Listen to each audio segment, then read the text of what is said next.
Hello students, BA part third के सभी विद्यार्थियों का मैं क्लास में स्वागत करती हूँ। हम बात कर रहे थे पाश्चात्य प्रतिनिधि राजनीतिक विचारकों के बारे में।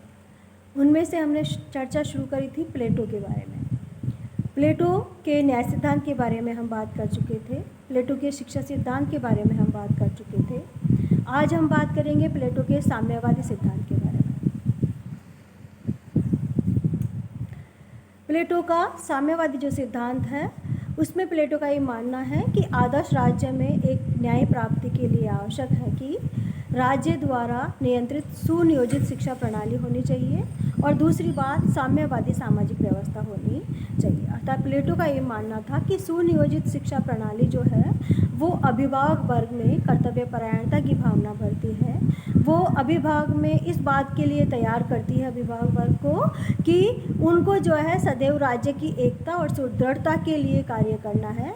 राज्य की एकता और सुदृढ़ता बनाए रखना उनका धर्म है, इसके लिए उनको सदैव कार्य करना है। अर्थात प्लेटो ने शिक्षा प्रणाली की पद्धति में ये निर्धारित किया था कि अभिभावक वर्ग के लिए 50 वर्षों तक शिक्षा प्रदान की जाएगी राज्य द्वारा, और वो शिक्षा जो है वो एक राज्य में, एक शासक में कर्तव्यपरायणता की भावना भरेगी। तो प्लेटो का ये मानना था कि राज्य में, एक आदर्श राज्य में न्याय प्राप्ति के लिए राज्य द्वारा सुनियोजित शिक्षा प्रणाली होनी चाहिए और एक साम्यवादी सामाजिक व्यवस्था होनी चाहिए। परंतु प्लेटो की आशंका थी कि शिक्षा ने शासक वर्ग में जो सुसंस्कार उत्पन्न किए हैं वह विपरीत वातावरण में समाप्त हो सकते हैं। अर्थात शासक वर्ग जो है यदि उनको सही वातावरण नहीं मिलता है और उनको यदि संपत्ति की छूट प्रदान कर दी जाती है और परिवार की छूट प्रदान की जाती है तो ये हो सकता है कि जो शासक वर्ग जो है वो परिवार के मोह में आकर या संपत्ति के लालच में आकर अपने कर्तव्यों से विलग हो जाए, अपने कर्तव्यों से हट जाए और वो परिवार के लालच में या संपत्ति के लालच में या परिवार के मोह में जो है वो स्वयं के हित के कार्य करने लग जाए। वो राज्य के हित और एकता और सुदृढ़ता के लिए कार्य नहीं करे, वो अपने धर्म को भूल जाए, ये हो सकता है। उन्होंने ये भी कहा कि साम्यवाद जो है उसके बिना विवेक निष्क्रिय हो सकता है और शुद्धा रक्षक को भेड़िया बना सकती है। अर्थात जो शासक वर्ग है उसका धर्म है कि राज्य की रक्षा करना, राज्य में एकता और सुदृढ़ता बनाए रखना। इस कर्तव्य से शासक वर्ग जो है वो हट सकता है अगर उसके लिए साम्यवादी व्यवस्था नहीं हो। यदि उसको समाज में परिवार की स्वतंत्रता प्रदान की जाए, संपत्ति की स्वतंत्रता प्रदान की जाए तो वो अपने कर्तव्यों से अलग हो सकता है। तो इसके लिए प्लेटो ने 2 उपाय बताए। एक नई सामाजिक व्यवस्था की बात कही और उसमें उन्होंने कहा कि अभिभावक वर्ग के लिए एक नवीन सामाजिक व्यवस्था होनी चाहिए और उस सामाजिक व्यवस्था में संपत्ति विषयक साम्यवाद होना चाहिए और परिवार विषयक साम्यवाद होना चाहिए। उन्होंने ये भी कहा कि साम्यवाद जो है वो सिर्फ अभिभावक वर्ग के लिए, साम्यवाद केवल अभिभावक वर्ग के लिए था जिसमें शासक और सैनिक वर्ग आते हैं। उनका मानना था कि साम्यवाद का उद्देश्य वर्तमान साम्यवाद की भांति आर्थिक नहीं वरन राजनीतिक था और एक ऐसा वातावरण का तैयार करना के लिए जिसमें शासक वर्ग अपने सार्वजनिक कर्तव्यों का निष्ठापूर्वक पालन करे। अर्थात प्लेटो ने जो समाज का तीसरा वर्ग था, उत्पादक वर्ग या सेवक वर्ग, उसके लिए साम्यवाद की बात नहीं करी या उनके लिए साम्यवाद की व्यवस्था नहीं करी, क्योंकि उनके ऊपर राजनीतिक शासन का भार नहीं था, शासन सत्ता संभालने का भार उनके ऊपर नहीं था, बल्कि शासन सत्ता संभालने का भार शासक वर्ग पर था। इसलिए उन्होंने साम्यवाद भी उनके लिए ही लागू किया और ये कहा कि शासक वर्ग जो है वो अपने कर्तव्यों से विहीन नहीं हो, वो सदैव अपने धर्म का पालन करते रहे, सदैव अपने कर्तव्य का पालन करते रहे, वो किसी भी लोभ लालच में नहीं आए। इसलिए उनके लिए जो है ये साम्यवाद की व्यवस्था होनी चाहिए।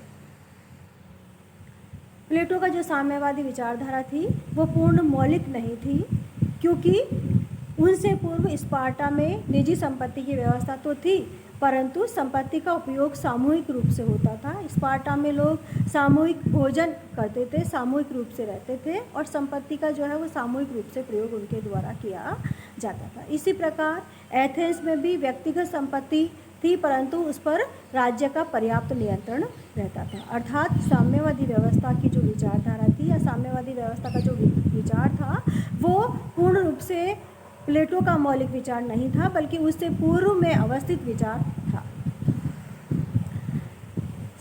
अब हम देखेंगे प्लेटो के संपत्ति विषयक साम्यवाद के बारे में। उन्होंने ये माना कि अभिभावक वर्ग के पास उतनी ही संपत्ति होनी चाहिए जितनी जीवन यापन के लिए नितांत आवश्यक हो। ना उनके पास अपना घर होना चाहिए, ना उनके पास अपना कोई गोदाम होना चाहिए, ना उनकी कोई निजी संपत्ति होनी चाहिए, बल्कि उनके पास जो भी है वो सभी लोगों का सार्वजनिक रूप से होना चाहिए। क्योंकि उन्होंने माना कि निजी संपत्ति जो है वो व्यक्ति को भ्रष्ट करती है, निजी संपत्ति जो है वो व्यक्ति में लोभ, मोह, माया उत्पन्न करती है और व्यक्ति अपने कर्तव्य से विमुख हो जाता है। तो इसलिए उन्होंने ये माना कि अभिभावक जो है उनके पास स्वयं की कोई संपत्ति नहीं होनी चाहिए। यह जो साम्यवाद था वो अभिभावक वर्ग के लिए था सिर्फ।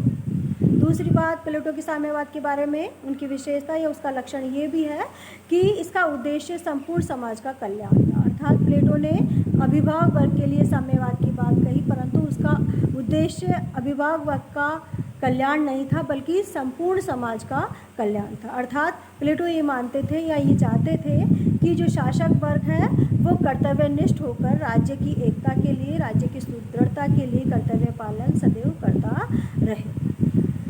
प्लेटो के साम्यवाद के बारे में तीसरी बात या तीसरी उनकी विशेषता ये थी कि उनका जो उद्देश्य था वो आर्थिक नहीं बल्कि राजनीतिक था। अर्थात वो आर्थिक समानता की या आर्थिक द्वेष।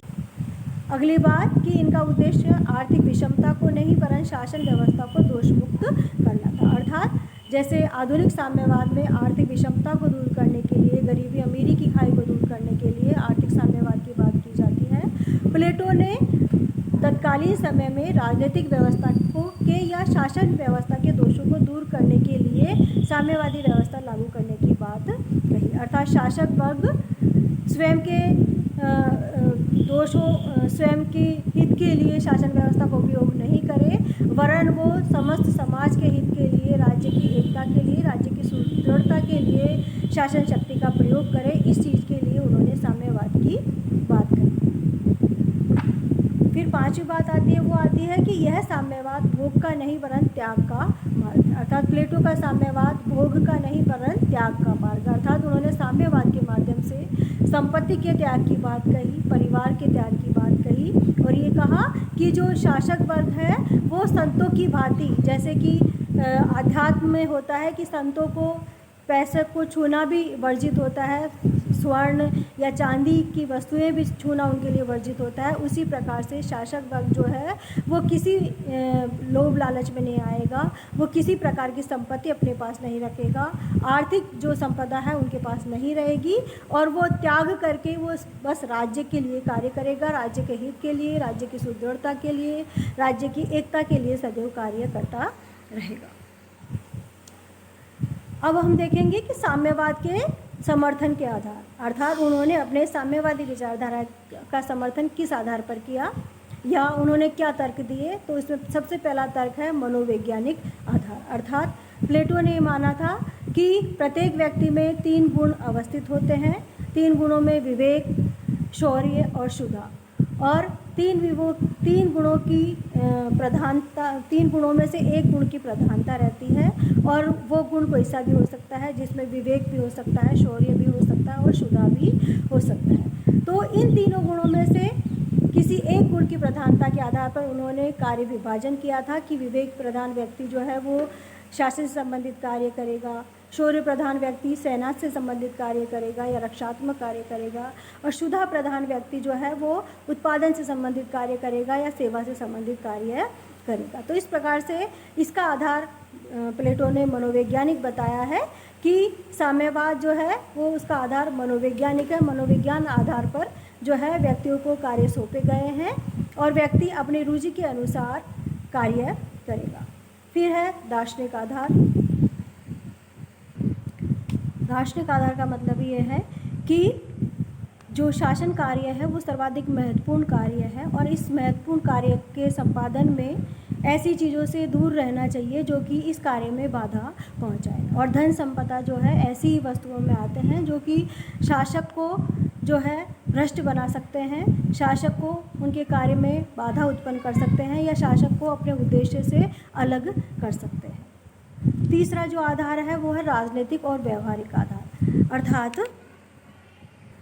प्लेटो का ये मानना था कि राजनीतिक शक्ति उन्हीं हाथों में होनी चाहिए जो सर्वाधिक गुणी हो, सर्वाधिक ज्ञानवान हो। अर्थात यदि राजनीतिक शक्ति को आर्थिक स्वतंत्रता प्रदान कर दी जाए या शासकों को आर्थिक स्वतंत्रता प्रदान कर दी जाए तो ये हो सकता है कि वो भी भ्रष्ट हो जाए या बाद में राजनीतिक शासक वर्ग जो है वो गुणों के आधार पर नहीं बल्कि आर्थिक शक्ति के आधार पर चुनाव उनका हो। अब हम बात करेंगे अरस्तु द्वारा प्लेटो के संपत्ति विषयक साम्यवाद की आलोचना। अर्थात अरस्तु प्लेटो के खास शिष्य थे। उन्होंने अपने गुरु के संपत्ति विषयक साम्यवाद की आलोचना प्रस्तुत करी। सबसे पहली बात उन्होंने कही कि यह मानवीय मूल प्रवृत्ति की अवहेलना है। अर्थात जो साम्यवादी व्यवस्था है ये मानवीय मूल प्रवृत्ति की अवहेलना है, क्योंकि प्रत्येक मनुष्य की ये प्रवृत्ति होती है कि वो अपने जीवन के लिए कमाता है, अपने परिवार के लिए कमाता है, धन संपत्ति को एकत्रित करता है और अपना जीवन व्यतीत करता है। लेकिन ये जो प्लेटो ने साम्यवाद की बात कही थी कि शासक वर्ग और सैनिक वर्ग जो है उनकी कोई संपत्ति नहीं होगी, वो सिर्फ राज्य के लिए अपना जीवन व्यतीत करेंगे, वो सिर्फ अपने कर्तव्य परायणता में या राज्य के प्रति अपने धर्म का पालन करेंगे, तो ये चीज़ें जो है वो अव्यावहारिक लगती है। ये मनुष्य की मूल प्रवृत्ति की अवहेलना करने वाली चीज़ें लगती हैं। दूसरी बात है संपूर्ण समाज दो वर्गों में विभक्त हो जाएगा। अर्थात अरस्तु ने ये कहा कि प्लेटो के ये साम्यवादी जो व्यवस्था है इससे क्या होगा कि संपूर्ण समाज जो है वो दो वर्गों में विभक्त हो जाएगा। एक वर्ग वो जो कि संपत्ति रखता है और दूसरा वर्ग जो वो जिसके पास कोई संपत्ति नहीं है। तीसरी बात उन्होंने कही परोपकार उदारता की संभावनाएं नष्ट हो जाएगी। अर्थात अरस्तु ने माना कि परोपकार या उदारता की जो बातें होती हैं वो निजी संपत्ति पर आधारित होती है। अर्थात जब व्यक्ति के पास संपत्ति होती है, पैसा होता है, तभी वो दूसरे व्यक्ति के प्रति दया भाव रखते हुए परोपकार करता है या उदारता रखते हुए उसके प्रति जो है उदार दिल रखते हुए उसको कुछ पैसा देता है या वो दया भाव रखते हुए दान देता है। तो ये चीज़ें जो है वो निजी संपत्ति के अभाव में समाप्त हो जाएगी। अगली बात जो उन्होंने कही वो कि साम्यवाद जो है वो साम्यवाद की जो अति है वो राज्य को स्वर्ग बनाने के बजाय नष्ट कर देगी। अर्थात प्लेटो ने माना, अरस्तु ने ये माना कि जो इस प्रकार से संपत्ति के साम्यवाद की व्यवस्था किया जाना या परिवार के साम्यवाद की व्यवस्था किया जाना जो है वो बहुत अति हो जाती है इससे। अर्थात ऐसा हो ही नहीं सकता कि कोई व्यक्ति बिना संपत्ति के अपना जीवन व्यतीत करे। अगली बात जो उन्होंने कही वो ये कही कि साम्यवाद की अति जो है वो राज्य को स्वर्ग बनाने की बजाय नष्ट कर देगी। अर्थात प्लेटो का ये विचार था कि साम्यवादी व्यवस्था से जो है वो शासक वर्ग अपने पूर्ण कर्तव्यों का पालन करेगा और उससे राज्य जो है वो स्वर्ग की बातें हो जाएगा।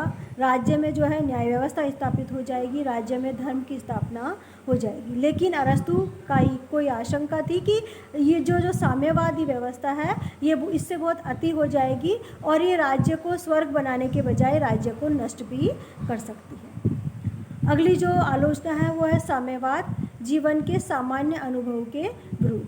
अर्थात प्लेटो ने साम्यवादी व्यवस्था की थी, लेकिन अरस्तु ने आलोचना में कहा कि जो साम्यवादी व्यवस्था है ये सामान्य अनुभवों के विरुद्ध है। अर्थात ये सामान्य जनजीवन में ऐसा संभव नहीं है कि कोई व्यक्ति बिना संपत्ति के, बिना निजी संपत्ति के अपना जीवन व्यतीत करे और वो सिर्फ राज्य के लिए अपने कर्तव्यों का, निर्धारित कर्तव्यों का पालन करता रहे। तो ये जो है ये ऐसा सामान्य अनुभवों में देखा नहीं जाता है कि इस चीज़ें सफलतापूर्वक लागू हो सके, साम्यवादी व्यवस्था इस प्रकार से लागू हो सके।